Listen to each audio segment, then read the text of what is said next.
Alors, je vais vous parler de la distinction ou de la non-distinction qu'on peut faire entre ce que certaines traditions appellent l'éveil et, par exemple, ce que l'on a dans toutes les religions qui ont Dieu et qu'on appelle l'union à Dieu, que ce soit dans le christianisme ou dans l'hindouisme.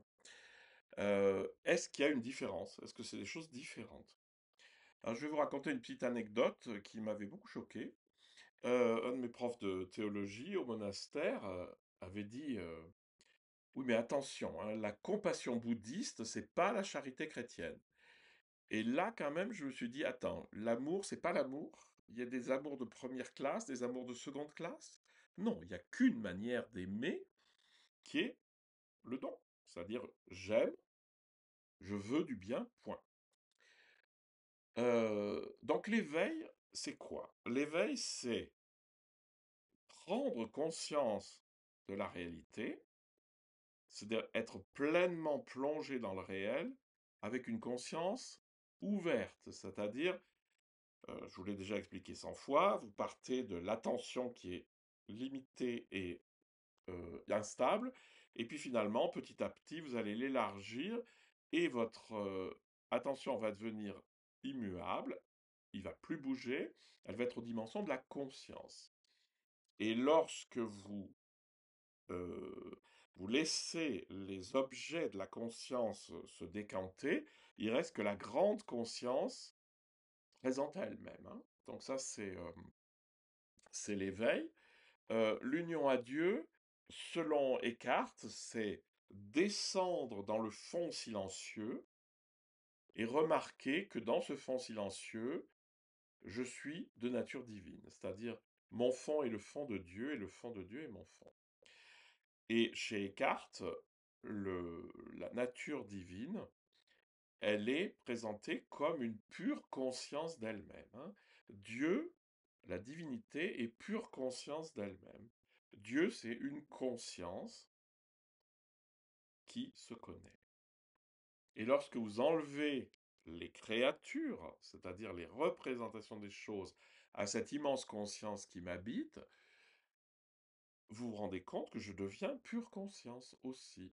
Donc, si vous avez suivi, ce qu'on appelle d'un côté l'éveil, de l'autre côté l'union à Dieu, en fait, quelque part, enfin c'est pas quelque part, c'est la même chose. L'expérience ultime, au-delà des traditions, au-delà des folklores, elle est nécessairement la même, puisqu'on est tous des êtres humains. Donc que ce soit les gens du néolithique, les Néandertals, ou nous, ou les Japonais, ou les Indiens, ou les Européens, l'expérience la plus profonde qu'on puisse faire est nécessairement unique et c'est nécessairement la même. On va mettre des étiquettes dessus, différentes. On va dire que de toute façon, il n'y a que nous qui avons la réalité, la vérité, hein. Chacun, tout le monde a fait ça, hein. Il n'y a que nous qui avons la vérité. Bon, c'est juste, ça aide le négoce, en fait. Ça aide à gagner des sous.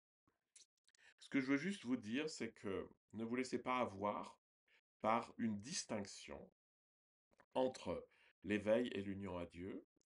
Il y a des distinctions, et ça je vous en ai déjà parlé, entre une approche mystique plutôt affective qui débouche sur l'union, ou une mystique unitive qui débouche sur l'amour, hein. Donc il y a deux manières d'aborder la mystique, mais de toute façon, on parle tous de la même chose. Et ce qui m'a beaucoup frappé, c'est lorsque vous lisez les textes autrement que de manière intellectuelle, d'un seul coup, vous sentez que dans les textes, les vrais textes spirituels, ça parle de vous, ça parle de votre expérience.